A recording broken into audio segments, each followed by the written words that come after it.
Punjabi radio US ਸੁਣ ਰਹੇ ਸਾਰੇ ਹੀ ਸਰੋਤਿਆਂ ਨੂੰ ਬਲਵਿੰਦਰ ਕੌਰ ਵੱਲੋਂ ਪਿਆਰ ਭਰੀ ਸਤਿ ਸ੍ਰੀ ਅਕਾਲ। ਪ੍ਰੋਗਰਾਮ ਖਬਰ ਤੇ ਨਜ਼ਰ ਪ੍ਰੋਗਰਾਮ ਦੇ ਵਿੱਚ ਸਾਡੇ ਨਾਲ ਬਲਤੇਜ ਪੰਨੂ ਜੀ ਦੱਸਣਗੇ ਭਾਰਤ ਵਿੱਚ ਪੰਜਾਬ ਦੇ ਵਿੱਚ ਕੀ ਕੁਛ ਚੱਲ ਰਿਹਾ।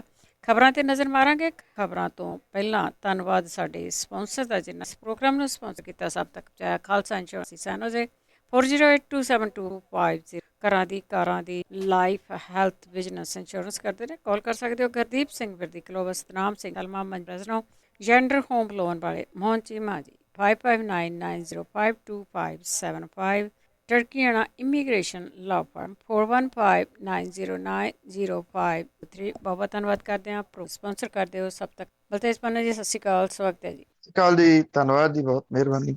ਗੱਲ ਕਰਦੇ ਹਾਂ ਜੀ ਅੱਜ ਕਿਸਾਨਾਂ ਦੀ। ਕਿਸਾਨ ਕਰਨਾਲ ਦੇ ਵਿੱਚ ਸੈਕਟਰੀਏਟ ਨੂੰ ਘੇਰਨਗੇ, ਪਰ ਜਿਹੜੀ ਵੱਡੀ ਤਾਦਾਦ ਦੇ ਵਿੱਚ ਆ ਪੁਲਿਸ ਲੱਗੀ ਹੋਈ। ਉਹਦੇ ਕਰਫਿਊ ਵਾਲੇ ਹਾਲਾਤ ਬਣਾਏ ਹੋਏ ਆ ਹਰਿਆਣੇ ਦੀ ਸਰਕਾਰ ਨੇ। ਜਾਣ ਬੁੱਝ ਕੇ ਇਹ ਸਾਰਾ ਕੁਝ ਜਿਹੜਾ ਉਹ ਕੀਤਾ ਜਾ ਰਿਹਾ, ਲੋੜ ਤੋਂ ਵੱਧ ਕੀਤਾ ਜਾ ਰਿਹਾ। ਬਹੁਤ ਸਾਰੇ ਇਸ ਤਰ੍ਹਾਂ ਦੇ ਏਰੀਆਜ਼ ਨੇ ਕਰਨਾਲ ਦੇ ਨੇੜੇ ਤੇੜੇ ਵਾਲੇ, ਜਿੱਥੇ ਕੱਲ ਸ਼ਾਮ ਤੋਂ ਇੰਟਰਨੈਟ ਸੇਵਾਵਾਂ ਬੰਦ ਕਰ ਦਿੱਤੀਆਂ ਗਈਆਂ ਨੇ। ਕਰਨਾਲ ਦੇ ਵਿੱਚ ਅੱਜ ਮਹਾਪੰਚਾਇਤ ਹੈ ਕਿਸਾਨਾਂ ਦੀ। 40 ਕੰਪਨੀਆਂ ਸੁਰੱਖਿਆ ਫੋਰਸਿਸ ਦੀਆਂ ਲਾਈਆਂ ਹੋਈਆਂ ਨੇ। 5 ਡਿਸਟ੍ਰਿਕਟ ਦੇ ਵਿੱਚ ਇੰਟਰਨੈਟ ਬੰਦ ਹੈ। ਜਦੋਂ ਇਹ ਕਿਹਾ ਜਾ ਰਿਹਾ, ਖੱਟਰ ਕਹਿੰਦਾ ਮੁੱਠੀ ਭਰ ਲੋਕ ਨੇ ਇਹ ਜਿਹੜੇ ਉੱਥੇ ਐਜੀਟੇਸ਼ਨ ਕਰ ਰਹੇ ਆ। ਹੁਣ ਮੁੱਠੀ ਭਰ ਲੋਕਾਂ ਦੇ ਵਾਸਤੇ 40 ਕੰਪਨੀਆਂ ਤਾਇਨਾਤ ਜਿਹੜੀਆਂ ਉਹ ਕਰਨੀਆਂ ਨੇ। ਇਹ ਵੀ ਕਿਹਾ ਜਾਂਦਾ ਕਿ ਹਰਿਆਣੇ ਦੇ ਕਿਸਾਨ ਤਾਂ ਹੈ ਹੀ ਨਹੀਂ ਇਹਦੇ ਚ, ਇਹ ਤਾਂ ਪੰਜਾਬ ਦੇ ਕਿਸਾਨ ਨੇ ਜਿਹੜੇ ਬੈਠੇ ਨੇ। ਜੇ ਸਿਰਫ ਪੰਜਾਬ ਦੇ ਕਿਸਾਨ ਨੇ ਤੇ ਉਹਨਾਂ ਨੂੰ ਤਾਂ ਹੱਦ ਸਰਹੱਦ ਤੇ ਵੀ ਰੋਕਿਆ ਜਾ ਸਕਦਾ। 5 ਜ਼ਿਲ੍ਹਿਆਂ ਦੇ ਵਿੱਚ ਇੰਟਰਨੈਟ ਬੰਦ ਕਰਨ ਦਾ ਕੀ ਆਈਡੀਆ ਜਿਹੜਾ ਉਹ ਕਿਹਾ ਜਾ ਸਕਦਾ ਜੀ। ਅੱਜ ਮਹਾਪੰਚਾਇਤ ਜਿਹੜੀ ਆ ਇੱਥੇ ਮਿੰਨੀ ਸੈਕਟਰੀਏਟ ਦੇ ਵਿੱਚ ਅਣਮਿੱਥੇ ਸਮੇਂ ਦੇ ਵਾਸਤੇ ਇਹ ਘਰਾਓ ਕਿਸਾਨ ਕਰਨਗੇ। ਮੇਨ ਜਿਹੜੀਆਂ ਮੰਗਾਂ ਨੇ ਉਹਨਾਂ ਦੀਆਂ, ਜਿਹੜੇ ਕਿਸਾਨ ਦੀ ਇੱਥੇ ਲਾਠੀ ਚਾਰਜ ਕਰਕੇ ਡੈਥ ਹੋ ਗਈ ਸੀ, ਉਹਦੇ ਪਰਿਵਾਰ ਨੂੰ ਜਿਹੜਾ 25 ਲੱਖ ਦਾ ਮੁਆਵਜ਼ਾ ਦਿੱਤਾ ਜਾਵੇ ਤੇ ਉਹਦੇ ਪਰਿਵਾਰ ਦੇ ਇੱਕ ਮੈਂਬਰ ਨੂੰ ਨੌਕਰੀ ਦਿੱਤੀ ਜਾਵੇ। ਜਿਹੜੇ ਲੋਕ ਜ਼ਖਮੀ ਹੋਏ ਨੇ ਉਹਨਾਂ ਨੂੰ 2-2 ਲੱਖ ਰੁਪਈਆ ਦੇਣ ਦੇ ਜਿਹੜਾ ਜੀ ਉਹ ਆਖਿਆ ਗਿਆ। ਜਿਹੜੇ ਲੋਕਾਂ ਨੇ ਦਿੱਲੀ ਨੂੰ ਜਾਣਾ ਜਾਂ ਦਿੱਲੀ ਤੋਂ ਆਉਣਾ, ਉਹਨਾਂ ਦੇ ਵਾਸਤੇ ਰੂਟ ਜਿਹੜੇ ਆ ਉਹ ਡਾਈਵਰਟ ਕੀਤੇ ਗਏ ਆ। 35 ਕਿਲੋਮੀਟਰ ਘੁੰਮ ਕੇ ਆਉਣਾ ਪਊਗਾ। ਕਰਨਾਲ ਦੇ ਵਿੱਚ ਧਾਰਾ 144 ਜਿਹੜੀ ਉਹ ਲੱਗੀ ਹੋਈ ਆ। ਡਾਂਗਾ, ਗਡਾਸੇ, ਕੁਹਾੜੀਆਂ, ਕੱਸੀਆਂ ਇਹ ਲੈ ਕੇ ਚੱਲਣ ਦੇ ਉੱਤੇ ਪਾਬੰਦੀ ਆ। ਤੁਸੀਂ ਦੇਖੋ ਡਰਾਇਆ ਕਿਹੜੇ ਤਰੀਕੇ ਦੇ ਨਾਲ ਲੋਕਾਂ ਨੂੰ ਜਾ ਰਿਹਾ। ਕਰਨਾਲ, ਪਾਣੀਪਤ, ਕੁਰੂਕਸ਼ੇਤਰ, ਕੈਥਲ, ਜੀਂਦ, ਇੱਥੇ ਸਾਰੇ ਇੰਟਰਨੈਟ ਸੇਵਾਵਾਂ ਬੰਦ ਨੇ। ਔਰ ਪੰਜਾਬ ਤੋਂ ਕੋਈ 20,000 ਤੋਂ ਉੱਪਰ ਕਿਸਾਨ ਜਿਹੜੇ ਉਹ ਕਰਨਾਲ ਵੱਲ ਨੂੰ ਚੱਲੇ ਨੇ ਰਾਤ ਦੇ। ਪ੍ਰਸ਼ਾਸਨ ਕੇਸ ਦਰਜ ਕਰੇ ਜਾਂ ਗ੍ਰਿਫਤਾਰ ਕਰੇ, ਉਹ ਕਹਿੰਦੇ ਸਾਨੂੰ ਇਸ ਚੀਜ਼ ਦੀ ਕੋਈ ਪਰਵਾਹ ਨਹੀਂ, ਅਸੀਂ ਉੱਥੇ ਪਹੁੰਚਾਂਗੇ ਹਰ ਹਾਲ ਦੇ ਵਿੱਚ। ਪੈਰਾਮਿਲਟਰੀ ਫੋਰਸਿਸ ਦੀਆਂ 10 ਤੇ ਪੁਲਿਸ ਦੀਆਂ 30 ਕੰਪਨੀਆਂ ਨੂੰ ਬੁਲਾਇਆ ਗਿਆ। 3400 ਬੰਦਾ ਉੱਥੇ ਤਾਇਨਾਤ ਕੀਤਾ ਗਿਆ। ਡਰੋਨ ਦੇ ਨਾਲ ਨਿਗਰਾਨੀ ਜਿਹੜੀ ਆ ਉਹ ਰੱਖੀ ਜਾ ਰਹੀ ਆ। ਤੁਸੀਂ ਅੰਦਾਜ਼ਾ ਲਾ ਸਕਦੇ ਹੋ ਕਿ ਕਰਨਾਲ ਨੂੰ ਅੱਜ ਪੈਰਾਮਿਲਟਰੀ ਫੋਰਸਿਸ ਦੇ ਨਾਲ ਕਿਹੋ ਜਿਹਾ ਬਣਾਇਆ ਪਿਆ ਹੋਊਗਾ। ਜਿਹੋ ਜੀ ਤਸਵੀਰ ਮੈਂ ਤੁਹਾਨੂੰ ਦੱਸੀ ਹੈ ਕਿ ਆਹ ਹਾਲਾਤ ਉੱਥੇ ਇਸ ਮੇਨ ਵੱਡੇ ਸ਼ਹਿਰ ਦੇ ਵਿੱਚ ਬਣਾਏ ਹੋਏ ਨੇ, ਸਿਰਫ ਕਿਸਾਨਾਂ ਨੂੰ ਡਰਾਉਣ ਦੇ ਵਾਸਤੇ। ਚੰਗੇ ਰਾਜ ਦੀਆਂ ਨਿਸ਼ਾਨੀਆਂ। ਸਿੰਘੂ ਬਾਰਡਰ ਨੂੰ ਖੋਲ੍ਹਣ ਦੇ ਲਈ ਇੱਕ ਐਪਲੀਕੇਸ਼ਨ ਲਾਈ ਗਈ ਸੀ, ਪਰ ਸੁਪਰੀਮ ਕੋਰਟ ਨੇ ਸੁਣਨ ਤੋਂ ਨਾ ਕੀਤੀ। ਤੋ ਇਹ ਕੀ ਕਰ ਰਹੀ ਹੈ ਸਰਕਾਰ? ਇਹ 30 ਕੁ ਦਿਨ, ਜਿੱਦਾਂ ਜਿਸ ਦਿਨ ਇੱਥੇ ਮੁਜ਼ੱਫਰਨਗਰ ਦੇ ਵਿੱਚ ਸੀਗੀ ਮਹਾਪੰਚਾਇਤ ਕਿਸਾਨਾਂ ਦੀ, ਇਹਨਾਂ ਨੇ ਭਾਜਪਾ ਨੇ ਉਸੇ ਦਿਨ ਸੋਨੀਪਤ ਦੇ ਵਿੱਚ ਇੱਕ ਮੀਟਿੰਗ ਕਰਵਾਈ। ਇਸ ਮੀਟਿੰਗ ਨੂੰ ਇਹ ਨਾਮ ਦਿੱਤਾ ਗਿਆ ਜੀ ਕਿ ਇਹ ਸੋਨੀਪਤ ਦੇ ਰਹਿਣ ਵਾਲੇ ਲੋਕ ਨੇ। ਹਾਲਾਂਕਿ ਇਹ ਪਤਾ ਲੱਗ ਰਿਹਾ ਕਿ ਸੋਨੀਪਤ ਦਾ ਉਹਨਾਂ ਦੇ ਵਿੱਚ ਕੋਈ ਵੀ ਨਹੀਂ ਸੀਗਾ।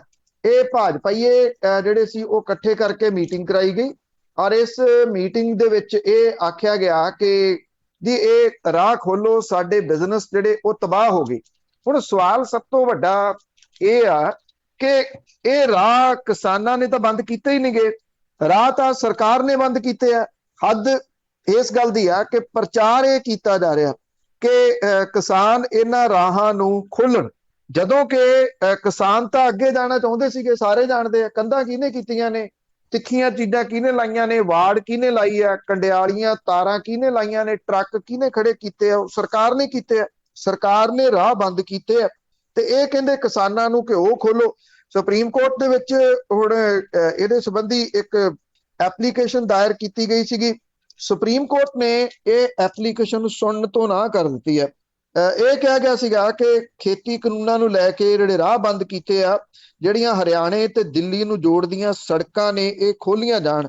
ਸੁਪਰੀਮ ਕੋਰਟ ਨੇ ਪਟੀਸ਼ਨਰਾਂ ਨੂੰ ਇਹ ਕਿਹਾ ਕਿ ਹਾਈ ਕੋਰਟ ਜਾਓ ਜਾ ਕੇ। ਜਸਟਿਸ ਚੰਦਰਚੂੜ, ਵਿਕਰਮਨਾਥ ਤੇ ਹਿਮਾ ਕੋਹਲੀ ਦੇ ਉੱਤੇ ਆਧਾਰਿਤ ਬੈਂਚ ਨੇ ਇਹ ਗੱਲ ਕਹੀ ਹੈ ਕਿ ਹਾਈ ਕੋਰਟ ਤੱਕ ਪਹੁੰਚ ਕਰਨ ਦੀ ਉਹਨਾਂ ਨੂੰ ਆਜ਼ਾਦੀ ਹੈ। ਉਹਨਾਂ ਨੇ ਕਿਹਾ ਕਿ ਹਾਈ ਕੋਰਟ ਦੇ ਆਦੇਸ਼ਾਂ ਤੇ ਸੂਬਾਈ ਪ੍ਰਸ਼ਾਸਨ ਰੋਸ ਪ੍ਰਗਟਾਵੇ ਦੀ ਆਜ਼ਾਦੀ ਤੇ ਆਮ ਸਹੂਲਤਾਂ ਮਾਨਣ ਦੀ ਆਜ਼ਾਦੀ ਦੇ ਵਿਚਾਲੇ ਤਾਲਮੇਲ ਬਣਾਉਣ ਲਈ ਜਵਾਬਦੇਹ ਹੈ। ਇਹ ਅਰਜ਼ੀ ਉਹ ਵਾਪਸ ਲੈ ਕੇ ਪੰਜਾਬ ਤੇ ਹਰਿਆਣਾ ਹਾਈ ਕੋਰਟ ਜਾਣ ਦੀ ਖੁੱਲ੍ਹ ਜਿਹੜੀ ਉਹ ਦਿੱਤੀ ਗਈ ਆ। ਔਰ ਸਿਖਰਲੀ ਅਦਾਲਤ ਨੇ ਇਹ ਕਿਹਾ ਕਿ ਇਸ ਮਾਮਲੇ ਦੇ ਵਿੱਚ ਦਖਲ ਦਾ ਸੱਦਾ ਭਰਮਾਊ ਹੈ ਤੇ ਲੋਕਲ ਮਸਲੇ ਨਿੱਠਣ ਲਈ ਹਾਈ ਕੋਰਟਾਂ ਮੌਜੂਦ ਨੇ। ਹੁਣ ਸਵਾਲ ਵੱਡਾ ਇਹ ਆ ਕਿ ਇਹ ਹਾਈ ਕੋਰਟਾਂ 'ਚ ਕਿਉਂ ਨਹੀਂ ਆਉਂਦੇ? ਕਿਉਂਕਿ ਪੰਜਾਬ ਹਰਿਆਣਾ ਹਾਈ ਕੋਰਟ ਦੇ ਵਿੱਚ ਆਉਣਾ ਪੈਣਾ ਇਹਨਾਂ ਨੂੰ। ਪੰਜਾਬ ਹਰਿਆਣਾ ਹਾਈ ਕੋਰਟ ਦੇ ਵਿੱਚ ਜਿਹੜੇ ਵੱਡੀ ਗਿਣਤੀ ਦੇ ਵਿੱਚ ਵਕੀਲ ਭਾਈਚਾਰਾ ਹੈ, ਉਹ ਕਿਸਾਨਾਂ ਦਾ ਹਮਾਇਤੀ ਹੈ। ਔਰ ਉਹ ਕਿਸਾਨਾਂ ਦੀ ਹਮਾਇਤ ਦੇ ਵਿੱਚ ਖੜਾ ਹੋਣ ਕਰਕੇ ਜਦੋਂ ਇਹ ਐਪਲੀਕੇਸ਼ਨਸ ਆਉਣੀਆਂ ਨੇ ਪੰਜਾਬ ਹਰਿਆਣਾ ਹਾਈ ਕੋਰਟ ਦੇ ਵਿੱਚ, ਤੇ ਇਹ ਸਭ ਨੂੰ ਪਤਾ ਹੈ ਕਿ ਉੱਥੇ ਜਦੋਂ ਇਹ ਕਿਸਾਨਾਂ ਨੇ ਤਾਂ ਕੀਤੇ ਨਹੀਂ, ਇਹ ਰਾਹ ਬੰਦ ਤਾਂ ਕੀਤੇ ਨੇ ਸਰਕਾਰ ਨੇ। ਤੇ ਜੇ ਸਰਕਾਰ ਨੇ ਰਾਹ ਬੰਦ ਕੀਤੇ ਨੇ ਤੇ ਕਿਸਾਨਾਂ ਨੂੰ ਤੁਸੀਂ ਖੋਲਣ ਦੇ ਵਾਸਤੇ ਕਿਉਂ ਅਪੀਲ ਕਰ ਰਹੇ ਹੋ? ਸਗੋਂ ਇਹ ਜਿਹੜੀ ਐਪਲੀਕੇਸ਼ਨ ਹੈ, ਇਸ ਤਰ੍ਹਾਂ ਦੀਆਂ ਜਿਹੜੀਆਂ ਐਪਲੀਕੇਸ਼ਨਸ ਨੇ, ਇਹ ਇੱਕ ਵਾਰੀ ਲੱਗ ਜਾਣੀਆਂ ਚਾਹੀਦੀਆਂ ਨੇ ਪੰਜਾਬ ਹਰਿਆਣਾ ਹਾਈ ਕੋਰਟ ਦੇ ਵਿੱਚ, ਤਾਂ ਕਿ ਅਦਾਲਤ ਦੇ ਔਨ ਰਿਕਾਰਡ ਵੀ ਇਹ ਗੱਲ ਜਿਹੜੀ ਉਹ ਕਲੀਅਰ ਹੋ ਜਾਵੇ ਕਿ ਰਾਹ ਕਿਹਨੇ ਬੰਦ ਕੀਤੇ ਹੋਇਆ ਤੇ ਇਹ ਐਪਲੀਕੇਸ਼ਨ ਲਵਾਉਂਦੇ ਕੌਣ ਫਿਰਦੇ ਆ।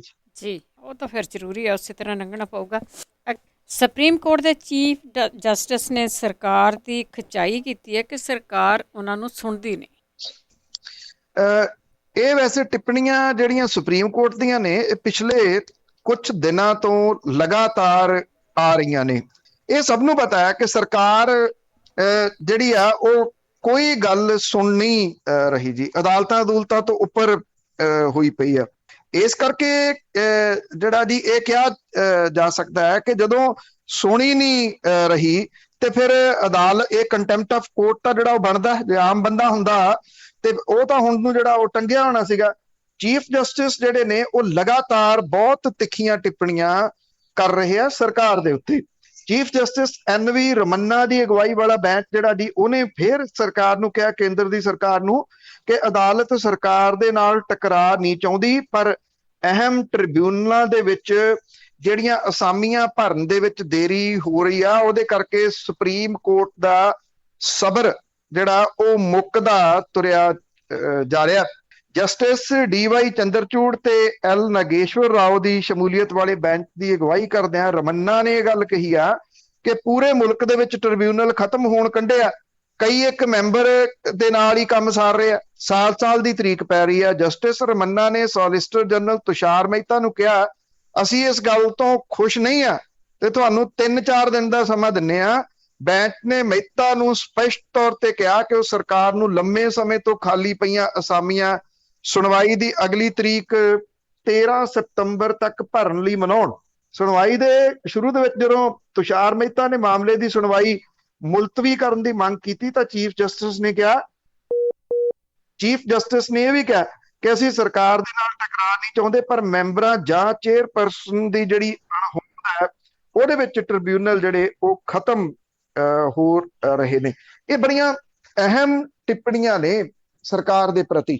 ਜੇ ਕੋਈ ਜਿਹੜਾ ਦੀ ਉਹ ਸਮਝੇ ਤਾਂ ਹੁਣ ਅਗਲੇ ਹਫਤੇ ਦੀ ਤਰੀਕ ਜਿਹੜੀ ਆ ਉਹ ਪਈ ਆ ਤੇ ਅਗਲੇ ਹਫਤੇ ਦੀ ਜਿਹੜੀ ਤਰੀਕ ਹੈ ਉਹਦੇ ਵਿੱਚ ਵੇਖਣਾ ਇਹ ਹੋਊਗਾ ਕਿ ਸਰਕਾਰ ਇਹ ਕਿਹੜੇ ਤਰੀਕੇ ਦੇ ਨਾਲ ਜਿਹੜੇ ਇਹਨਾਂ ਨੂੰ ਭਰਦੀ ਆ, ਟ੍ਰਿਬਿਊਨਲ ਜਿਹੜੇ ਕਿ ਖਾਲੀ ਪਏ ਨੇ ਇਸ ਵੇਲੇ, ਕਿ ਉਹਨੂੰ ਭਰਨਾ ਆ। ਔਰ ਉਹ ਸਾਰੇ ਲਗਭਗ, ਜਿਵੇਂ ਸੁਪਰੀਮ ਕੋਰਟ ਨੇ ਵੀ ਸਪਸ਼ਟ ਕੀਤਾ ਵੀ ਕਈ ਜਗ੍ਹਾ ਦੇ ਉੱਤੇ ਤਾਂ ਇੱਕੋ ਹੀ ਮੈਂਬਰ ਹੈ, ਇੱਕ ਮੈਂਬਰ ਦੇ ਨਾਲ ਹੀ ਜਿਹੜਾ ਉਹ ਕੰਮ ਚਲਾਇਆ ਜਾ ਰਿਹਾ। ਸੋ ਸਵਾਲ ਸਭ ਤੋਂ ਵੱਡਾ ਇਹੀ ਆ ਕਿ ਸੁਪਰੀਮ ਕੋਰਟ ਦੇ ਜਿਹੜੀ ਉਹ ਕਹੀ ਹੋਈ ਗੱਲ ਹੈ ਉਹਨੂੰ ਪੰਚ ਜਿਹੜਾ ਉਹ ਮੰਨਦੇ ਆ ਜਾਂ ਨਹੀਂ। ਇੰਨਾ ਜ਼ਰੂਰ ਹੈ ਕਿ ਜਿਹੋ ਜਿਹਾ ਐਟੀਟਿਊਡ ਬਣਿਆ ਹੋਇਆ ਕੇਂਦਰ ਦੀ ਸਰਕਾਰ ਦਾ, ਉਹ ਇਹ ਸਮਝਦੀ ਆ ਕਿ ਉਹਨੂੰ ਕਿਸੇ ਚੀਜ਼ ਦੀ ਜ਼ਰੂਰਤ ਨਹੀਂ, ਕਿਉਂਕਿ ਉਹਦੇ ਕੋਲੇ ਜੋ ਕੁਝ ਹੈਗਾ ਉਹ CBI ED ਵਰਗੀਆਂ ਜਿਹੜੀਆਂ ਉਹ ਸੰਸਥਾਵਾਂ ਹੈਗੀਆਂ ਨੇ, ਜਿਨ੍ਹਾਂ ਦੇ ਰਾਹੀਂ ਉਹ ਕਿਸੇ ਨੂੰ ਵੀ ਜਿਹੜਾ ਉਹ ਡਰਾਈ ਜਾਂਦੀ ਆ। ਅਦਾਲਤਾਂ ਦੇ ਜੋ ਕੁਝ ਅਦਾਲਤਾਂ ਕਹਿ ਰਹੀਆਂ ਨੇ ਉਹਨਾਂ ਦੇ ਉੱਤੇ ਉਹਦਾ ਕੋਈ ਕੰਨ ਜਿਹੜਾ ਨਹੀਂਗਾ। ਹੁਣ ਇਹ ਬੜਾ ਅਹਿਮ ਹੈ ਜੀ ਕਿ ਅਗਲੇ ਹਫਤੇ ਦੇ ਵਿੱਚ ਕਿਵੇਂ ਇਹਨਾਂ ਦੇ ਉੱਤੇ ਜਿਹੜੇ ਉਹ ਭਰਤੀਆਂ ਕੀਤੀਆਂ ਜਾਂਦੀਆਂ ਨੇ ਜੀ। ਦੇਖੋ ਖਿੱਚ ਕੇ ਰੱਖਣਗੇ ਤਾਂ ਵਧੀਆ। ਅੱਗੇ ਗੱਲ ਕਰਦੇ ਆ ਕੋਟ ਕਪੂਰਾ ਦੇ ਗੋਲੀ ਕਾਂਡ ਦੇ ਵਿੱਚ ਜਿਹੜੇ ਵੀ ਪੁਲਿਸ ਵਾਲੇ ਸ਼ਾਮਲ ਸੀ ਉਹਨਾਂ ਨੇ ਆਵਾਜ਼ ਦੇ ਨਮੂਨੇ ਦੇਣੇ ਸੀ ਪਰ ਉਹ ਗਏ ਹੀ ਨਹੀਂ।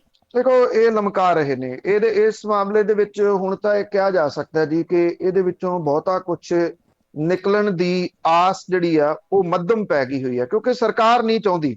ਸੱਚੀ ਪੁੱਛੋ, ਸਰਕਾਰ ਨਹੀਂ ਚਾਹੁੰਦੀ ਇਸ ਮਸਲੇ ਦਾ ਕੋਈ ਹੱਲ ਜਿਹੜਾ ਉਹ ਲੱਭੇ। ਇਸ ਕਰਕੇ ਪੰਜਾਬ ਸਰਕਾਰ ਹੁਣ ਤਾਂ ਕਹਿਣ ਦੀ ਵੀ ਇਹ ਲੋੜ ਨਹੀਂ ਵੀ ਕਿਹਨਾਂ ਨਾਲ ਮਿਲੀ ਹੋਈ ਹੈ, ਇਹ ਮਿਲ ਕੇ ਹੀ ਸਾਰਾ ਕੁਝ ਜਿਹੜਾ ਹੋ ਰਿਹਾ। ਜਦੋਂ ਲੋੜ ਪੈਂਦੀ ਆ SIT ਨੂੰ ਕੱਢ ਕੇ 2 ਦਿਨ ਉਹਦੇ ਲਵਾ ਦਿੱਤੇ ਜਾਂਦੇ ਆ, ਉਦੋਂ ਬਾਅਦ ਫਿਰ SIT ਪਤਾ ਨਹੀਂ ਕਿੱਧਰ ਜਿਹੜਾ ਉਹ ਚਲੇ ਜਾਂਦੀ ਹੈ। ਇਸ ਮਾਮਲੇ ਦੇ ਉੱਤੇ ਗੋਲੀ ਕਾਂਡ ਦੇ ਵਿੱਚ ਮੁਲਜ਼ਮ ਵਜੋਂ ਨਾਮਜ਼ਦ ਸਾਬਕਾ DGP ਸੁਮੇਧ ਸੈਣੀ, ਪਰਮਰਾਜ ਉਮਰਾ ਨੰਗਲ, ਚਰਨਜੀਤ ਸ਼ਰਮਾ ਨੂੰ ਆਪਣੀ ਆਵਾਜ਼ ਦੇ ਨਮੂਨੇ ਦੇਣ ਲਈ ਫੋਰੈਂਸਿਕ ਲੈਬੋਰੇਟਰੀ ਦਿੱਲੀ ਦੇ ਵਿੱਚ ਪਹੁੰਚਣ ਲਈ ਕਿਹਾ ਸੀਗਾ। ਇਹਨਾਂ ਤਿੰਨਾਂ ਪੁਲਿਸ ਵਾਲਿਆਂ ਨੂੰ ਲਿਖਤੀ ਤੌਰ ਦੇ ਉੱਤੇ ਸੂਚਿਤ ਕੀਤਾ ਸੀਗਾ ਕਿ SIT ਦੇ ਅਧਿਕਾਰੀ ਜਿਹੜੇ ਆ ਉਹਨਾਂ ਦੀ ਮੋਬਾਈਲ ਕਾਲ ਰਿਕਾਰਡਿੰਗ ਦਾ ਮਿਲਾਉਣਾ ਚਾਹੁੰਦੇ ਆ ਉਹਨਾਂ ਦੀ ਆਵਾਜ਼ ਦੇ ਨਾਲ, ਤੇ ਉਹ ਫੋਰੈਂਸਿਕ ਲੈਬੋਰੇਟਰੀ ਨਵੀਂ ਦਿੱਲੀ ਦੇ ਵਿੱਚ ਨਿੱਜੀ ਤੌਰ ਦੇ ਉੱਤੇ ਹਾਜ਼ਰ ਹੋਣ। ਪਰ ਪੁਲਿਸ ਅਧਿਕਾਰੀਆਂ ਦੀ ਗੈਰ ਹਾਜ਼ਰੀ ਕਰਕੇ ਜੀ ਇਹ ਆਵਾਜ਼ ਦੀ ਜਾਂਚ ਨਹੀਂ ਹੋ ਸਕੀ। 13 ਤੇ 14 ਅਕਤੂਬਰ ਦੀ ਰਾਤ ਨੂੰ ਜਦੋਂ ਕੁਝ ਸੀਨੀਅਰ ਪੁਲਿਸ ਅਧਿਕਾਰੀਆਂ ਦੇ ਉਸ ਵੇਲੇ ਦੇ ਮੁੱਖ ਮੰਤਰੀ DGP ਤੇ ਹੋਰ ਪੰਜਾਬ ਦੇ ਸੀਨੀਅਰ ਅਧਿਕਾਰੀਆਂ ਦੇ ਨਾਲ ਗੱਲਬਾਤ ਹੋਈ ਸੀਗੀ। ਇਹ ਉਹਨਾਂ ਨੇ ਆਵਾਜ਼ ਜਿਹੜੀ ਆ ਉਹ ਮਿਲਾਉਣੀ ਸੀ। ਇਧਰੋਂ ਮਨਤਾਰ ਬਰਾੜ ਸੀਗਾ ਜਿਹੜਾ ਗੱਲ ਕਰਾਉਂਦਾ ਸੀ, ਜਿਹਨੂੰ ਹੁਣ ਅਕਾਲੀ ਦਲ ਨੇ ਇਸੇ ਹੀ ਕੋਟ ਕਪੂਰੇ ਤੋਂ ਫੇਰ ਟਿਕਟ ਜਿਹੜੀ ਦਿੱਤੀ ਆ, ਜਿਹੜਾ ਕਿ ਇਸ ਕੋਟ ਕਪੂਰਾ ਗੋਲੀ ਕਾਂਡ ਦੇ ਵਿੱਚ ਪੁਲਿਸ ਦੀ ਜਿਹੜਾ ਚਲਾਨ ਆ ਉਹਦੇ ਵਿੱਚ ਨਾਮਜ਼ਦ ਆ, ਉਹਨੂੰ ਬਾਦਲ ਜਿਹੜਾ ਦਲ ਹੈ ਉਹਨੇ ਟਿਕਟ ਦਿੱਤੀ ਹੋਈ ਹੈ। ਸੋ ਅਜੇ ਇਹ ਪੁਲਿਸ ਵਾਲੇ ਜਿਹੜੇ ਉਹ ਪਹੁੰਚੇ ਨਹੀਂ। ਉਧਰ ਦੂਜੇ ਪਾਸੇ ਜਿਹੜਾ ਪੰਜਾਬ ਹਰਿਆਣਾ ਹਾਈ ਕੋਰਟ ਦੇ ਵਿੱਚ ਪੰਜਾਬ ਸਰਕਾਰ ਨੇ ਸੁਮੇਧ ਸੈਣੀ ਦੀ ਜਿਹੜੀ ਜ਼ਮਾਨਤ ਅਰਜੀ ਪਿਛਲੇ ਦਿਨੀ ਉਹਨੂੰ ਹਾਈ ਕੋਰਟ ਦੇ ਵਿੱਚੋਂ ਮਿਲੀ ਆ, ਜਿਹੜੀ ਵਿੱਤੋਂ ਵੱਧ ਜਾਇਦਾਦ ਬਣਾਉਣ ਵਾਲੇ ਮਾਮਲੇ ਦੇ ਵਿੱਚ ਉਹਨੂੰ ਚੈਲੰਜ ਕੀਤਾ। ਔਰ ਹੁਣ ਪੰਜਾਬ ਹਰਿਆਣਾ ਹਾਈ ਕੋਰਟ ਨੇ ਜਿਹੜਾ ਨੋਟਿਸ ਹੈ ਉਹ ਸੁਮੇਧ ਸੈਣੀ ਨੂੰ ਜਾਰੀ ਕੀਤਾ। ਪੰਜਾਬ ਸਰਕਾਰ ਨੇ ਆਪਣੀ ਪਟੀਸ਼ਨ ਦੇ ਵਿੱਚ ਸੁਮੇਧ ਸੈਣੀ ਦੇ ਹੁਕਮਾਂ ਤੇ ਸਹੀ ਤਰੀਕੇ ਦੇ ਨਾਲ ਪਾਲਣਾ ਨਾ ਕਰਨ ਦਾ ਦੋਸ਼ ਲਾਇਆ। ਵਿਜੀਲੈਂਸ ਨੇ ਸੁਮੇਧ ਸੈਣੀ ਦੇ ਖਿਲਾਫ ਆਮਦਨ ਤੋਂ ਵੱਧ ਜਾਇਦਾਦ ਬਣਾਉਣ, ਲੋਕ ਨਿਰਮਾਣ ਵਿਭਾਗ ਦੇ ਅਧਿਕਾਰੀ ਨੂੰ ਅਮੀਰ ਬਣਾਉਣ ਤੇ ਦੋਵਾਂ ਦੇ ਖਾਤਿਆਂ ਦੇ ਵਿੱਚ ਕਰੋੜਾਂ ਰੁਪਏ ਲੈਣ ਦੇਣ ਦੇ ਜਿਹੜੇ ਆ ਉਹ ਦੋਸ਼ ਲਾਏ ਆ। ਕਹਾਣੀ ਫਿਰ ਉੱਥੇ ਕੀ ਜਿਹੜੀ ਆ ਜੀ ਉਹ ਖੜੀ ਹੈ, ਕਿਉਂਕਿ ਵਿਜੀਲੈਂਸ ਦੇ ਉੱਤੇ ਤਾਂ ਕਿਸੇ ਹੋਰ ਨੇ ਥੋੜੀ, ਕਾਂਗਰਸੀਆਂ ਨੇ ਹੀ ਦੋਸ਼ ਲਾਏ ਸੀ ਕਿ ਡਰਾਮਾ ਕਰ ਰਹੀ ਹੈ ਵਿਜੀਲੈਂਸ। ਇਹ ਡਰਾਮਾ ਸਾਰਾ ਹੋ ਰਿਹਾ, ਉਹਨੂੰ ਦੱਸ ਦਿੱਤਾ, ਉਹਨੂੰ ਨਿਕਲ ਜਾਣ ਦਾ ਮੌਕਾ ਦਿੱਤਾ। ਫਿਰ ਮਾੜੇ ਵਕੀਲ ਜਿਹੜੇ ਸੀ ਉਹ ਖੜੇ ਕਰ ਲਏ। ਵਕੀਲ ਤਾਂ ਪਤਾ ਹੀ ਆ ਜਿਸ ਕਿਸਮ ਦੀ ਜਿਹੜੇ ਕਰਦੇ ਆ। ਹੁਣ ਜਿਹੜਾ ਜੀ ਨਵਾਂ ਮਾਮਲਾ ਵੀ ਅਦਾਲਤਾਂ ਦੇ ਵਿੱਚ ਉਲਝਾਈ ਰੱਖੋ ਤੇ ਅਦਾਲਤਾਂ ਤੋਂ ਛੁਟਕਾਰਾ ਕਿਵੇਂ ਪਾਉਣਾ, ਇਹ ਭਲਾ ਸੁਮੇਧ ਸੈਣੀ ਤੋਂ ਵੱਧ ਕੌਣ ਜਾਣਦਾ, ਜਿਹਨੇ ਹੁਣ ਤੱਕ ਅਦਾਲਤਾਂ ਨੂੰ ਵੱਖ-ਵੱਖ ਮਾਮਲਿਆਂ ਦੇ ਵਿੱਚ ਦਹਾਕਿਆਂ ਤੋਂ ਸੈਣੀ ਨੂੰ ਨਹੀਂ ਉਲਝਾ ਕੇ ਰੱਖਿਆ ਅਦਾਲਤਾਂ ਨੇ, ਸੈਣੀ ਨੇ ਅਦਾਲਤਾਂ ਨੂੰ ਉਲਝਾ ਕੇ ਰੱਖਿਆ। ਚਾਹੇ ਉਹ ਸੈਣੀ ਮੋਟਰ ਕਾਂਡ ਤੋਂ ਤੁਸੀਂ ਸ਼ੁਰੂ ਕਰ ਲਓ, ਬਲਵੰਤ ਸਿੰਘ ਮੁਲਤਾਨੀ ਮਾਮਲੇ ਚ ਆ ਜਾਓ, ਜਿਹੜੇ ਮਰਜ਼ੀ ਤੁਸੀਂ ਕੇਸ ਨੂੰ ਲੈ ਲਓ, ਉਹਨੂੰ ਇਹ ਪਤਾ ਕਿ ਅਦਾਲਤ ਨੂੰ ਬੇਵਕੂਫ ਕਿਵੇਂ ਬਣਾਉਣਾ ਜੀ। ਬਿਲਕੁਲ, ਇਸ ਵਿੱਚ ਕੋਈ ਸ਼ੱਕ ਨਹੀਂ ਕਿ ਇਹਨੇ ਉਲਝਾਇਆ ਹੋਇਆ ਆ। ਅੱਗੇ DAP ਖਾਦ ਪ੍ਰਾਈਵੇਟ ਹੱਥਾਂ ਦੇ ਵਿੱਚ ਦੇ ਦਿੱਤੀ ਗਈ ਹੈ ਤੇ ਉਸ ਕਰਕੇ ਉਹ ਮਿਲਦੀ ਵੀ ਮੁਸ਼ਕਿਲ ਹੈ ਤੇ ਮਹਿੰਗੀ ਵੀ ਹੋਊਗੀ। ਦੇਖੋ ਇਹ ਹੌਲੀ ਹੌਲੀ ਕਿਸਾਨਾਂ ਦੇ ਉੱਤੇ ਕਿਸੇ ਨਾ ਕਿਸੇ ਰੂਪ ਦੇ ਵਿੱਚ ਸ਼ਿਕੰਜਾ ਜਿਹੜਾ ਉਹ ਕੇਂਦਰ ਦੀ ਸਰਕਾਰ ਕੱਸੀ ਜਾਂਦੀ ਹੈ ਜੀ। ਉਹ ਕੁਛ ਨਾ ਕੁਛ ਇਸ ਤਰ੍ਹਾਂ ਦਾ ਕਰੀ ਜਾਂਦੀ ਹੈ ਜਿਹਦੇ ਵਿੱਚ ਜਿਹੜੇ ਕਿਸਾਨ ਨੇ ਉਹਨਾਂ ਦੀਆਂ ਮੁਸ਼ਕਲਾਂ ਜਿਹੜੀਆਂ ਉਹ ਫਸੀ ਜਾਣ। ਪੰਜਾਬ ਜਿਹੜੀ ਸਰਕਾਰ ਹੈ ਉਹ ਕੁਝ ਕਰਨਾ ਨਹੀਂ ਚਾਹੁੰਦੀ ਇਸ ਮਸਲੇ ਦੇ ਉੱਤੇ, ਕਿਉਂਕਿ ਉਹ ਕੇਂਦਰ ਦੀ ਸਰਕਾਰ ਦੇ ਨਾਲ ਰਲੀ ਹੋਈ ਹੈ ਜੀ ਇਸ ਮਾਮਲੇ ਤੇ। ਮੁੱਖ ਮੰਤਰੀ ਤਾਂ ਘੱਟੋ ਘੱਟ ਰਲ ਕੇ ਕੇਂਦਰ ਦੀ ਸਰਕਾਰ ਦੇ ਨਾਲ ਅਜਿਹੀਆਂ ਮੁਸ਼ਕਲਾਂ ਦੇ ਵਿੱਚ ਹਿੱਸਾ ਵੀ ਲੈ ਰਹੇ ਆ ਔਰ ਇਹ ਮੁਸ਼ਕਲਾਂ ਪੈਦਾ ਵੀ ਜਿਹੜੀਆਂ ਉਹ ਕਰ ਰਹੇ ਆ। ਪੰਜਾਬ ਸਰਕਾਰ ਨੇ ਡੀਏਪੀ ਖਾਦ ਦੀ ਸਪਲਾਈ ਦੇ ਬਾਰੇ ਸਰਕਾਰ ਦੇ ਨਵਾਂ ਪ੍ਰਬੰਧ ਕੀਤਾ। ਇਹਦੇ ਤਹਿਤ 50% ਦੀ ਸਪਲਾਈ ਪ੍ਰਾਈਵੇਟ ਡੀਲਰ ਕਰਨਗੇ ਤੇ ਬਾਕੀ ਸਹਿਕਾਰੀ ਸਭਾਵਾਂ ਦੀ ਹੋਊਗੀ। ਜਿਹੜੇ ਐਕਸਪਰਟ ਆ ਇਹ ਗੱਲ ਕਹਿੰਦੇ ਆ ਕਿ ਖਾਦ ਦੀ ਜਿਹੜੀ ਬਲੈਕ ਮਾਰਕੀਟਿੰਗ ਹੈ ਉਹ ਵਧੂਗੀ, ਕਿਉਂਕਿ ਸਹਿਕਾਰੀ ਹੱਥਾਂ ਚੋਂ ਖੋਹ ਕੇ ਪ੍ਰਾਈਵੇਟ ਡੀਲਰਾਂ ਦੇ ਹਵਾਲੇ ਇਹ ਕਰ ਦਿੱਤੀ ਗਈ ਆ। ਇਹਦੇ ਨਾਲ ਪੰਜਾਬ ਦੇ ਵਿੱਚ ਖਾਦ ਦਾ ਡੂੰਘਾ ਸੰਕਟ ਬਣ ਗਿਆ, ਕਿਉਂਕਿ ਜਦੋਂ ਕਣਕ ਬੀਜੀ ਜਾਂਦੀ ਆ ਉਸ ਵੇਲੇ ਇਸ ਖਾਦ ਦੀ ਲੋੜ ਜਿਹੜੀ ਉਹ ਪੈਂਦੀ ਆ ਤੇ ਕਿਸਾਨ ਅਕਸਰ ਇਸ ਖਾਦ ਨੂੰ ਕਣਕ ਬੀਜਣ ਤੋਂ ਪਹਿਲਾਂ ਉਹ ਸਟੋਰ ਕਰਕੇ ਰੱਖਦੇ ਆ ਤਾਂ ਕਿ ਉਦੋਂ ਸਮੱਸਿਆ ਨਾ ਆਵੇ। ਸਰਕਾਰ ਨੇ ਜਿਹੜੇ ਨਵੇਂ ਹੁਕਮ ਜਾਰੀ ਕੀਤੇ ਆ ਉਹ ਇਹ ਕਹਿੰਦੇ ਆ ਕਿ ਡੀਏਪੀ ਖਾਦ ਦੀ 50% ਦੀ ਜਿਹੜੀ ਸਪਲਾਈ ਆ ਉਹ ਪ੍ਰਾਈਵੇਟ ਡੀਲਰ ਕਰਨਗੇ, 50% ਦੀ ਸਪਲਾਈ ਸਹਿਕਾਰੀ ਸਭਾਵਾਂ ਨੂੰ ਦਿੱਤੀ ਗਈ ਆ। ਹੁਣ ਇਹਦੇ ਵਿੱਚ ਵੱਡਾ ਸਵਾਲ ਇਹ ਬਣਦਾ ਕਿ ਜਦੋਂ ਸਹਿਕਾਰੀ ਸਭਾਵਾਂ ਪ੍ਰੋਪਰ ਤਰੀਕੇ ਦੇ ਨਾਲ ਇਹਦੀ ਡਿਸਟ੍ਰੀਬਿਊਸ਼ਨ ਕਰ ਰਹੀਆਂ ਨੇ, ਕਿਸਾਨ ਉਸ ਡਿਸਟ੍ਰੀਬਿਊਸ਼ਨ ਦੇ ਨਾਲ ਜਿਹੜਾ ਉਹ ਖੁਸ਼ ਨੇ, ਤੇ ਫਿਰ ਤੁਸੀਂ ਉਹਨੂੰ ਪ੍ਰਾਈਵੇਟ ਹੱਥਾਂ ਦੇ ਵਿੱਚ ਜਿਹੜਾ ਉਹ ਕਿਉਂ ਦੇ ਰਹੇ ਹੋ? ਇਹ ਵੱਡਾ ਉਹ ਸਵਾਲ ਹੈ। 80% ਪਹਿਲਾਂ ਸਹਿਕਾਰੀ ਸਭਾਵਾਂ ਦੇ ਵੱਲੋਂ ਦਿੱਤੀ ਜਾਂਦੀ ਸੀਗੀ, 20% ਸਿਰਫ ਪ੍ਰਾਈਵੇਟ ਡੀਲਰ ਜਿਹੜੇ ਉਹ ਦਿੰਦੇ ਸੀਗੇ। ਹੁਣ ਪੰਜਾਬ ਦੇ ਕੋਲੇ 75,000 ਟਨ ਡੀਏਪੀ ਖਾਦ ਦਾ ਸਟਾਕ ਹੈ, ਜਦੋਂ ਕਿ 24 ਸਤੰਬਰ ਨੂੰ ਰੇਲ ਰੋਕੋ ਅੰਦੋਲਨ ਕਰਕੇ ਪਿਛਲੇ ਸਾਲ ਪਹਿਲਾਂ ਪੰਜਾਬ ਸਰਕਾਰ ਦੇ ਕੋਲੇ 4 ਲੱਖ ਟਨ ਡੀਏਪੀ ਖਾਦ ਦਾ ਭੰਡਾਰ ਮੌਜੂਦ ਸੀਗਾ। ਪੰਜਾਬ ਨੇ ਕੇਂਦਰ ਸਰਕਾਰ ਤੋਂ ਜੁਲਾਈ ਤੋਂ ਸਤੰਬਰ ਤੱਕ ਸਿਰਫ 1.5 ਲੱਖ ਟਨ ਡੀਏਪੀ ਦੀ ਮੰਗ ਕੀਤੀ ਹੈ, ਜਿਹਦੇ ਵਿੱਚੋਂ ਹੁਣ ਤੱਕ 75,000 ਟਨ ਸਪਲਾਈ ਆ ਚੁੱਕੀ ਹੈ। 75,000 ਟਨ ਆਈ। ਪਿਛਲੇ ਸਾਲ ਇਸੇ ਸਮੇਂ 4 ਲੱਖ ਟਨ ਮੌਜੂਦ ਸੀ। ਸਰਕਾਰ ਹੱਥੀ ਖੜੇ ਕਰ ਗਈ ਮੰਗਵਾਉਣ ਤੋਂ, ਵੀ ਆਪੇ ਪ੍ਰਾਈਵੇਟਾਂ ਨੂੰ ਦੇ ਦਿਓ, ਉਹ ਆਪੇ ਜਿਹੜਾ ਉਹ ਮੰਗਵਾਉਣਗੇ। ਔਰ ਇਹ ਤਾਂ ਦੱਸਣ ਦੀ ਲੋੜ ਨਹੀਂ ਕਿ ਜਿਨ੍ਹਾਂ ਨੂੰ ਦਿੱਤੀ ਆ ਉਹ ਕੌਣ ਹੋਣਗੇ ਲੋਕ। ਉਹ ਬਿਨਾਂ ਕਿਸੇ ਸ਼ੱਕ ਦੇ ਇਹ ਜਿਹੜੇ ਪੋਲੀਟੀਸ਼ੀਅਨ ਨੇ, ਜਿਹੜੇ ਸਰਕਾਰ ਦੇ ਵਿੱਚ ਭਾਈਵਾਲ ਨੇ, ਮੰਤਰੀ ਨੇ, MLAs ਨੇ, ਉਹਨਾਂ ਨੂੰ ਜਿਹੜੇ ਇਹ ਠੇਕੇ ਆ ਦਿੱਤੇ ਗਏ ਆ ਤਾਂ ਕਿ ਕੋਈ ਏਦਾਂ ਦੀ ਜਗ੍ਹਾ ਨਾ ਰਹਿ ਜੇ ਜਿੱਥੋਂ ਕਿ ਇਹ ਪੰਜਾਬ ਦੇ ਠੇਕੇਦਾਰ ਜਿਹੜੇ ਨੇ ਉਹ ਪੈਸਾ ਨਾ ਕਮਾਉਣ। ਬਿਲਕੁਲ ਖਿਆਲ ਤੇ ਰੱਖਣਾ ਪੈਂਦਾ ਨਾ, ਉਹਨਾਂ ਦਾ ਖਾਸ ਖਿਆਲ। ਅੱਗੇ ਸਿੱਧੂ ਦਾ ਜਿਹੜਾ ਇੱਕ ਸਲਾਹਕਾਰ ਆ ਉਸਨੇ ਸਰਕਾਰ ਤੇ ਇੱਕ ਦਿਨ ਦੇ ਸੈਸ਼ਨ ਤੇ ਉਂਗਲ ਉਠਾਈ। ਦੇਖੋ ਜਿਹੜੇ ਸਲਾਹਕਾਰ, ਹੁਣ ਇਹ ਵੀ ਗੱਲ ਜਿਹੜੀ ਚੱਲ ਰਹੀ, ਸਲਾਹਕਾਰ ਤਾਂ ਆਫੀਸ਼ੀਅਲੀ ਰੱਖੇ ਹੀ ਨਹੀਂ।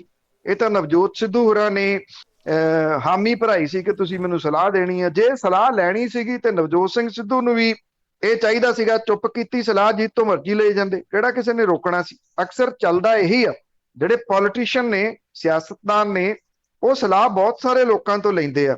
ਕਦੀ ਕਿਸੇ ਨੂੰ ਪਤਾ ਨਹੀਂ ਹੁੰਦਾ ਕਿ ਕਿਹੜਾ ਸਿਆਸਤਦਾਨ ਕਿੱਥੋਂ ਸਲਾਹ ਲੈਂਦਾ, ਕਿਉਂਕਿ ਇਹ ਗੱਲਾਂ ਬਾਹਰ ਕੱਢਣ ਵਾਲੀਆਂ ਹੁੰਦੀਆਂ ਹੀ ਨਹੀਂ। ਜਿਹੜੇ ਆਫੀਸ਼ੀਅਲੀ ਤੌਰ ਦੇ ਉੱਤੇ ਸਲਾਹਕਾਰ ਰੱਖੇ ਜਾਂਦੇ ਆ ਉਹ ਸਲਾਹ ਸਲੂਹ ਕਾਹਦੀ ਦਿੰਦੇ ਆ? ਉਹ ਤਾਂ ਐਵੇਂ ਅਹੁਦੇ ਭਰਨ ਵਾਲੀ ਜਿਹੜੀ ਗੱਲ ਹੁੰਦੀ ਹੈ, ਭਾਵ ਕਿ ਉਹਨਾਂ ਨੂੰ ਕੁਛ ਨਾ ਕੁਛ ਮਲਾਈਦਾਰ ਮਹਿਕਮੇ, ਮਲਾਈਦਾਰ ਕੁਰਸੀਆਂ ਦੇਣੀਆਂ ਹੁੰਦੀਆਂ ਨੇ। ਇਹ ਚਾਹੇ ਮਾਲਵਿੰਦਰ ਸਿੰਘ ਮਾਲੀ ਸੀ, ਚਾਹੇ ਡਾਕਟਰ ਪਿਆਰੇ ਲਾਲ ਗਰਗ ਸੀ, ਇਹ ਵੀ ਉਸੇ ਤਰੀਕੇ ਦੇ ਸਲਾਹਕਾਰ ਨੇ। ਚਾਹੀਦਾ ਤਾਂ ਇਹ ਸੀਗਾ ਕਿ ਚੁੱਪ ਕੀਤੀ ਸਲਾਹ ਦੇਈ ਜਾਂਦੇ, ਪਰ ਇਹ ਬਿਆਨ ਦੇਣ ਦੇ ਵਿੱਚ ਕੁਝ ਜ਼ਿਆਦਾ ਇੰਟਰਸਟਿਡ ਰਹਿੰਦੇ ਆ ਜੀ। ਮਾਲਵਿੰਦਰ ਸਿੰਘ ਮਾਲੀ ਹੋਰੀ ਤਾਂ ਕਿਉਂਕਿ ਲਾਂਭੇ ਹੋ ਗਏ ਵਿਵਾਦ ਤੋਂ ਬਾਅਦ, ਪਿਆਰੇ ਲਾਲ ਗਰਗ ਹੈਗੇ ਨੇ ਜੇ। ਡਾਕਟਰ ਪਿਆਰੇ ਲਾਲ ਗਰਗ ਹੋਰਾਂ ਨੇ ਹੁਣ ਜਿਹੜੀ ਉਂਗਲ ਉਠਾਈ ਆ ਉਹਨਾਂ ਨੇ ਇਹ ਉਠਾਈ ਆ ਕਿ ਜਿਹੜਾ ਵਿਸ਼ੇਸ਼ ਇਜਲਾਸ ਸੱਦਿਆ ਗਿਆ ਇੱਕ ਦਿਨ ਦਾ ਪੰਜਾਬ ਵਿਧਾਨ ਸਭਾ ਦਾ, ਇਹਦੇ ਵਿੱਚ ਗੁਰੂ ਤੇਗ ਬਹਾਦਰ ਜਿਹਦਾ ਪ੍ਰਕਾਸ਼ ਪੁਰਬ ਮਨਾਉਣਾ ਤਾਂ ਠੀਕ ਹੈ, ਪਰ ਇਹ ਕਿਹਾ ਕਿ ਕਾਂਗਰਸ ਵਿਧਾਨਕਾਰ ਪਾਰਟੀ ਦੇ ਵੱਲੋਂ ਵਿਪ ਜਾਰੀ ਕਰਨਾ ਬਿਲਕੁਲ ਗਲਤ ਹੈ।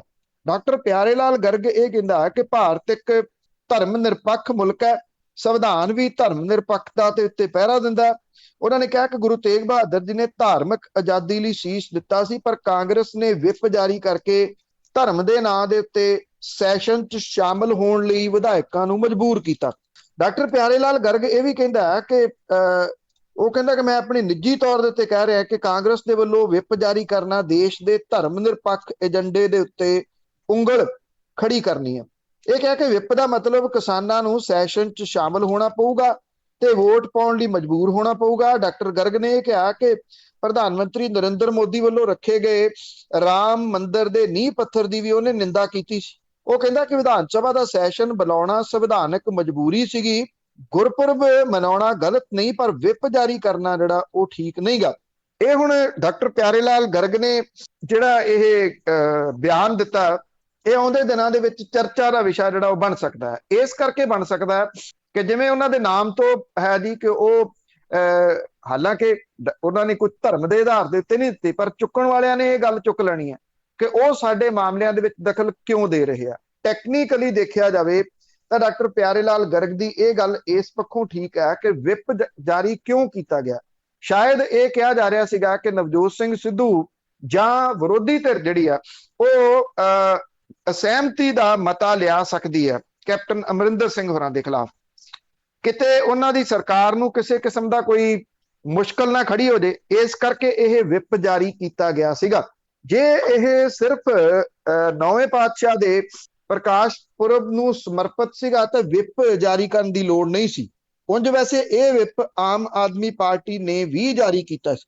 ਆਮ ਆਦਮੀ ਪਾਰਟੀ ਦੇ ਵਾਸਤੇ ਵਿਪ ਜਿਹੜੇ ਜਾਰੀ ਕਰਨ ਵਾਲੇ ਕੋਟਕਪੂਰਾ ਤੋਂ MLA ਸਨ ਸੰਧਵਾ ਸਾਹਿਬ, ਉਹ ਖੁਦ ਵਿਪ ਜਾਰੀ ਕਰਕੇ ਵਿਧਾਨ ਸਭਾ ਦੇ ਵਿੱਚ ਨਹੀਂ ਸਨ ਜਿਹੜਾ ਹਾਜ਼ਰ ਹੋਏ। ਮਤਲਬ ਕਿ ਇੱਥੋਂ ਕਿ ਤੁਸੀਂ ਅੰਦਾਜ਼ਾ ਲਾ ਸਕਦੇ ਹੋ ਕਿ ਕਿੰਨੇ ਕੁ ਸੀਰੀਅਸ ਇਹ ਲੋਕ ਸਨ। ਸੋ ਇਹ ਵਿਪ ਕਿਉਂ ਜਾਰੀ ਕੀਤਾ ਗਿਆ ਕਾਂਗਰਸ ਤੇ ਆਮ ਆਦਮੀ ਪਾਰਟੀ ਦੇ ਵੱਲੋਂ, ਇਹ ਅਜੇ ਤੱਕ ਗੱਲ ਸਮਝ ਨਹੀਂ ਲੱਗੀ। ਇਹ ਸਭ ਨੂੰ ਪਤਾ ਸੀਗਾ ਕਿ ਇਹ ਕੁਝ ਕੁ ਘੰਟਿਆਂ ਦਾ 2-2.5 ਘੰਟਿਆਂ ਦਾ ਇਹ ਸੈਸ਼ਨ ਹੋਣਾ, ਇਹਦੇ ਵਿੱਚ ਕਿਸੇ ਕਿਸਮ ਦਾ ਕੋਈ ਕੰਮ ਨਹੀਂ ਹੋਣਾ। ਦੇਖਾ ਦੇਖੀ ਪ੍ਰਤਾਪ ਸਿੰਘ ਬਾਜਵਾ ਦੀ ਜੇ ਗੱਲ ਕਰੀਏ, ਵੈਸੇ ਲੀਡਰਾਂ ਦਾ ਪਤਾ ਨਹੀਂ ਲੱਗਦਾ, ਪਤਾਵਾਂ ਕਿੱਧਰ ਨੂੰ ਰੁੜ ਜਾਂਦੇ ਰਾਤੋਂ ਰਾਤ। ਹੁਣ ਮੁੱਖ ਮੰਤਰੀ ਅਮਰਿੰਦਰ ਸਿੰਘ ਦੇ ਖਾਸ ਬਣੇ। ਦੇਖੋ, ਮੁੱਖ ਮੰਤਰੀ ਹੋਰਾਂ ਦਾ ਪਹਿਲਾਂ ਤਾਂ ਉਹ ਵਿਰੋਧ ਜਿਹੜਾ ਕਰਦੇ ਰਹੇ ਆ, ਲਗਾਤਾਰ ਵਿਰੋਧ ਕਰਦੇ ਰਹੇ ਆ। ਅੱਜ ਕੱਲ ਉਹ ਜਿਹੜੇ ਨੇ ਉਹ ਮੁੱਖ ਮੰਤਰੀ ਹੋਰਾਂ ਦੇ ਖਾਸ ਬਣੇ ਹੋਏ ਆ, ਕਿਉਂਕਿ ਸਿਆਸਤ ਦੇ ਵਿੱਚ ਇਹ ਕਹਿੰਦੇ ਨੇ ਕਦੀ ਕੋਈ ਪੱਕਾ ਦੁਸ਼ਮਣ ਨਹੀਂ ਹੁੰਦਾ ਤੇ ਕਦੀ ਕੋਈ ਪੱਕਾ ਦੋਸਤ ਨਹੀਂ ਹੁੰਦਾ। ਪ੍ਰਤਾਪ ਸਿੰਘ ਬਾਜਵਾ ਹੋਰਾਂ ਨੂੰ ਪ੍ਰਧਾਨਗੀ ਤੋਂ ਲਾਂਭੇ ਕਰਕੇ ਕੈਪਟਨ ਅਮਰਿੰਦਰ ਸਿੰਘ ਹੋਰੀ ਪੰਜਾਬ ਪ੍ਰਦੇਸ਼ ਕਾਂਗਰਸ ਦੇ ਪ੍ਰਧਾਨ ਬਣੇ ਸੀ ਤੇ ਮੁੜ ਕੇ ਮੁੱਖ ਮੰਤਰੀ ਬਣੇ 2017 ਦੇ ਵਿੱਚ। ਪ੍ਰਤਾਪ ਸਿੰਘ ਬਾਜਵਾ ਇਹ ਕਹਿੰਦੇ ਆ ਜੀ ਕਿ ਜਿਹੜੀ ਮਿਹਨਤ ਮੈਂ ਕਰੀ ਸੀ ਉਹ ਜਿਹੜੀ ਉਹ ਥਾਲੀ ਪਰੋਸ ਕੇ ਦੇ ਦਿੱਤੀ ਗਈ ਕੈਪਟਨ ਅਮਰਿੰਦਰ ਸਿੰਘ ਹੋਰਾਂ ਦੇ ਨੂੰ ਹਾਈ ਕਮਾਂਡ ਦੇ ਵੱਲੋਂ। ਹੁਣ ਪਿਛਲੇ ਦਿਨਾਂ ਦੇ ਵਿੱਚ ਜਿਹੜੇ ਕੈਪਟਨ ਅਮਰਿੰਦਰ ਸਿੰਘ ਹੋਰਾਂ ਦੇ ਖਾਸਮ ਖਾਸ ਸੀਗੇ, ਜਿਹੜੇ ਉਹਨਾਂ ਦੇ ਨਾਲ ਮਾੜੇ ਸਮੇਂ ਦੇ ਉੱਤੇ ਵੀ ਖੜੇ ਰਹੇ, ਔਰ ਕੈਪਟਨ ਅਮਰਿੰਦਰ ਸਿੰਘ ਹੋਰਾਂ ਨੂੰ ਮੁੱਖ ਮੰਤਰੀ ਬਣਾਉਣ ਦੇ ਵਿੱਚ ਉਹਨਾਂ ਦਾ ਘੱਟੋ ਘੱਟ ਇਹ ਰੋਲ ਜ਼ਰੂਰ ਰਿਹਾ ਕਿ ਉਹਨਾਂ ਨੇ ਕਦੀ ਕੈਪਟਨ ਅਮਰਿੰਦਰ ਸਿੰਘ ਦਾ ਸਾਥ ਨਹੀਂ ਛੱਡਿਆ, ਜਿਹਦੇ ਚ ਤ੍ਰਿਪਤ ਰਜਿੰਦਰ ਸਿੰਘ ਬਾਜਵਾ, ਸੁਖਬਿੰਦਰ ਸਿੰਘ ਸੁਖ ਸਰਕਾਰੀਆ ਤੇ ਸੁਖਜਿੰਦਰ ਸਿੰਘ ਰੰਧਾਵਾ ਸ਼ਾਮਲ ਨੇ। ਹੁਣ ਬਦਲੇ ਹੋਏ ਹਾਲਾਤਾਂ ਦੇ ਵਿੱਚ ਇਹ ਤਿੰਨੇ, ਜਿਨ੍ਹਾਂ ਨੂੰ ਮਾਝਾ ਬ੍ਰਿਗੇਡ ਕਿਹਾ ਜਾਂਦਾ, ਉਹ ਕੈਪਟਨ ਅਮਰਿੰਦਰ ਸਿੰਘ ਹੋਰਾਂ ਦੇ ਖਿਲਾਫ ਹੋ ਗਏ ਤੇ ਕੈਪਟਨ ਅਮਰਿੰਦਰ ਸਿੰਘ ਹੋਰਾਂ ਦੇ ਵਿਰੋਧੀ ਧੜੇ ਦੇ ਵਿੱਚ ਜਾ ਕੇ ਖੜੇ ਹੋ ਗਏ। ਕੈਪਟਨ ਅਮਰਿੰਦਰ ਸਿੰਘ ਹੋਰੀ ਆਪਣੇ ਆਲੇ ਦੁਆਲੇ ਦੇ ਚਾਪਲੂਸਾਂ 'ਚ ਐਸੇ ਘਿਰ ਗਏ ਕਿ ਉਹਨਾਂ ਨੂੰ ਇਹ ਭੁੱਲ ਗਿਆ ਕਿ ਇੰਨੇ ਲੰਬੇ ਸਮੇਂ ਤੱਕ ਉਹਨਾਂ ਦੇ ਨਾਲ ਖੜਨ ਵਾਲੇ ਜਿਹੜੇ ਸੀਗੇ ਉਹਨਾਂ ਨੂੰ ਕਿਸੇ ਤਰੀਕੇ ਦੇ ਨਾਲ ਉਹ ਮਨਾਉਂਦੇ ਤੇ ਨਾਲ ਤੋਰਦੇ। ਉਲਟਾ ਹੁਣ ਜਿਹੜੀਆਂ ਇਹਨਾਂ ਸਲਾਹਾਂ ਦੇ ਉੱਤੇ ਉਹ ਬਰਾਬਰ ਦਾ ਇੱਕ ਧੜਾ ਖੜਾ ਕਰਨ ਦੇ ਰੌਂ ਦੇ ਵਿੱਚ ਨੇ। ਪ੍ਰਤਾਪ ਸਿੰਘ ਬਾਜਵਾ ਹੋਰਾਂ ਨੂੰ ਉਹਨਾਂ ਨੇ ਨੇੜੇ ਲਾਇਆ ਹੋਇਆ, ਔਰ ਪ੍ਰਤਾਪ ਸਿੰਘ ਬਾਜਵਾ ਹੋਰਾਂ ਨੂੰ ਉਹ ਹੁਣ ਨਾਲ ਲਈ ਫਿਰਦੇ ਆ। ਪਿਛਲੇ ਦਿਨੀ ਦੋ ਜਿਹੜੇ ਮੰਤਰੀ ਨੇ, ਸੁਖਬਿੰਦਰ ਸਿੰਘ ਸੁਖ ਸਰਕਾਰੀਆ ਤੇ ਸੁਖਜਿੰਦਰ ਸਿੰਘ ਰੰਧਾਵਾ ਨੇ ਇੱਕ ਚਿੱਠੀ ਲਿਖੀ ਮੁੱਖ ਮੰਤਰੀ ਨੂੰ, ਜਿਹਦੇ ਵਿੱਚ ਬਟਾਲੇ ਦੇ ਬਾਰੇ ਦੇ ਵਿੱਚ ਆਖਿਆ ਗਿਆ ਕਿ ਬਟਾਲਾ ਇਤਿਹਾਸ ਪੱਖੋਂ ਬਹੁਤ ਵੱਡਾ ਸ਼ਹਿਰ ਹੈ ਔਰ ਇਹਨੂੰ 24ਵਾਂ ਜ਼ਿਲ੍ਹਾ ਬਣਾਇਆ ਜਾਣਾ ਚਾਹੀਦਾ।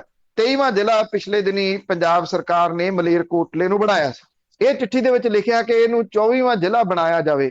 ਵੈਸੇ ਇਹ ਕੈਪਟਨ ਅਮਰਿੰਦਰ ਸਿੰਘ ਹੋਰਾਂ ਨੂੰ ਘੇਰਨ ਦੇ ਵਾਸਤੇ ਉਹਨਾਂ ਨੇ ਚਿੱਠੀ ਲਿਖੀ ਸੀ। ਅੱਗੋਂ ਕੈਪਟਨ ਅਮਰਿੰਦਰ ਸਿੰਘ ਹੋਰੀ ਕਹਿੰਦੇ ਕਿ ਪ੍ਰਤਾਪ ਸਿੰਘ ਬਾਜਵਾ ਹੋਰਾਂ ਨੇ ਇਹਦੇ ਸੰਬੰਧੀ ਮੈਨੂੰ ਮਹੀਨਾ ਪਹਿਲਾਂ ਕਹਿ ਦਿੱਤਾ ਸੀ ਤੇ ਉਹ ਚਿੱਠੀ ਮੇਰੇ ਕੋਲ ਪਈ ਆ ਤੇ ਵਿਚਾਰ ਅਧੀਨ ਹੈ। ਕਹਿੰਦੇ ਉਹ ਸਾਰਾ ਕੁਝ ਤਾਂ ਪ੍ਰਤਾਪ ਸਿੰਘ ਬਾਜਵਾ ਹੋਰਾਂ ਨੇ ਇਸ ਚਿੱਠੀ 'ਚ ਲਿਖਤਾ ਸੀ, ਜਿਹੜਾ ਤੁਸੀਂ ਅੱਜ ਲਿਖ ਰਹੇ ਹੋ ਉਹਨੇ ਮਹੀਨਾ ਪਹਿਲਾਂ ਜਿਹੜੀ ਉਹ ਚਿੱਠੀ ਲਿਖ ਦਿੱਤੀ ਸੀ। ਇਹ ਕਹਿ ਕੇ ਸਰਕਾਰ ਨੇ 79 ਪਿੰਡਾਂ ਤੇ 24 ਕਸਬਿਆਂ ਦੀ ਸ਼ਨਾਖਤ ਕੀਤੀ ਸੀਗੀ, ਜਿਨ੍ਹਾਂ ਨੂੰ ਗੁਰੂ ਸਾਹਿਬ ਦੀ ਚਰਨ ਛੋਹ ਪ੍ਰਾਪਤ ਹੈ ਤੇ ਉਹਨਾਂ ਨੂੰ ਫੰਡ ਵੀ ਜਿਹੜੇ ਆ ਉਹ ਵੰਡੇ ਆ। ਇਹ ਕਿਹਾ ਜਾ ਰਿਹਾ ਕਿ ਵੈਸੇ ਇਹਦੇ ਚਾਂਸਸ ਤਾਂ ਬਹੁਤੇ ਲੱਗਦੇ ਨਹੀਂ ਗੇ ਬਟਾਲੇ ਨੂੰ ਬਣਾਉਣ ਦੇ ਜ਼ਿਲ੍ਹਾ, ਹੋ ਵੀ ਸਕਦੇ ਆ। ਜੇ ਬਣਾਇਆ ਗਿਆ ਤੇ ਕੈਪਟਨ ਅਮਰਿੰਦਰ ਸਿੰਘ ਹੋਰੀ ਇਹਦਾ ਕ੍ਰੈਡਿਟ ਜਿਹੜਾ ਉਹ ਇਹਨਾਂ ਦੋ ਰੁੱਸੇ ਹੋਏ ਨੇਤਾਵਾਂ ਨੂੰ ਨਹੀਂ ਦੇਣਾ ਚਾਹੁੰਦੇ, ਬਲਕਿ ਜਿਹੜੇ ਪਹਿਲਾਂ ਰੁੱਸੇ ਹੋਏ ਸੀ ਅੱਜ ਕੱਲ ਨਾਲ ਨੇ ਪ੍ਰਤਾਪ ਸਿੰਘ ਬਾਜਵਾ, ਉਹਨਾਂ ਨੂੰ ਇਹ ਕ੍ਰੈਡਿਟ ਦੇਣ ਦੇ ਰੌਂ ਦੇ ਵਿੱਚ ਨੇ ਜੀ। ਸਰਕਾਰੀ ਬੱਸਾਂ ਦੀ ਹੜਤਾਲ ਦੀ ਗੱਲ ਕਰਦੇ ਹਾਂ ਕਿ ਦੂਸਰੇ ਦਿਨ ਵੀ ਜਾਰੀ ਰਹੀ ਹੈ। ਇਸ ਵੇਲੇ ਚੱਲ ਰਹੀ ਹੈ ਜੀ। ਐਕਚੁਅਲੀ ਕੀ ਆ ਕਿ ਪੰਜਾਬ ਰੋਡਵੇਜ, ਪਨ ਬੱਸ ਤੇ PRTC ਇਹਦੇ ਜਿਹੜੇ ਮੁਲਾਜ਼ਮ ਨੇ ਉਹ ਇਸ ਵੇਲੇ ਹੜਤਾਲ ਦੇ ਉੱਤੇ ਨੇ। ਹੜਤਾਲ ਦੇ ਉੱਤੇ ਇਸ ਕਰਕੇ ਨੇ ਕਿ ਇਹ ਕੱਚੇ ਨੇ ਬਹੁਤੇ ਜਿਹੜੇ, ਉਹ ਇਹ ਕਹਿੰਦੇ ਆ ਕਿ ਸਾਨੂੰ ਪੱਕਿਆਂ ਕਰੋ। ਡਰਾਈਵਰ ਵੀ ਨੇ, ਕੰਡਕਟਰ ਵੀ ਨੇ ਤੇ ਵਰਕਸ਼ਾਪ ਦੇ ਵਿੱਚ ਕੰਮ ਕਰਨ ਵਾਲੇ ਲੋਕ ਵੀ ਨੇ ਜਿਹੜੇ ਕੱਚੇ ਕੰਮ ਕਰ ਰਹੇ ਆ। ਸਰਕਾਰ ਇਹਨਾਂ ਨੂੰ ਪੱਕਿਆਂ ਨਹੀਂ ਕਰ ਰਹੀ। ਜਿਹੜੀਆਂ PRTC ਹੈ ਉਹਨੂੰ ਜਾਂ ਪੰਜਾਬ ਰੋਡਵੇਜ ਨੂੰ ਖਤਮ ਕਰਨ ਦੇ ਵਾਸਤੇ ਸਰਕਾਰ ਹਰ ਸੰਭਵ ਕੋਸ਼ਿਸ਼ ਜਿਹੜੀ ਆ ਉਹ ਕਰ ਰਹੀ ਆ। ਇਸੇ ਕਰਕੇ ਇਹਦੇ ਵਿੱਚ ਔਰਤਾਂ ਜਿਹੜੀਆਂ ਸੀ ਉਹਨਾਂ ਨੂੰ ਫ੍ਰੀ ਸਫ਼ਰ ਕਰ ਦਿੱਤਾ ਗਿਆ ਸੀਗਾ ਔਰ ਕਰੋੜਾਂ ਰੁਪਏ ਦਾ ਘਾਟਾ PRTC ਨੂੰ ਪੈਣਾ ਸ਼ੁਰੂ ਹੋ ਗਿਆ ਇਹਦੇ 'ਚ। ਔਰ ਹੁਣ ਜਿਹੜੀ ਇਹ ਹੜਤਾਲ ਹੈ ਇਹ PRTC ਦੇ ਵਾਸਤੇ ਮੁਸ਼ਕਲ ਖੜੀ ਕਰੂਗੀ ਔਰ ਪਨ ਬੱਸ ਜਿਹੜੀਆਂ ਉਹਨਾਂ ਦੇ ਵਾਸਤੇ ਇਹ ਮੁਸ਼ਕਲ ਖੜੀ ਕਰੂਗੀ।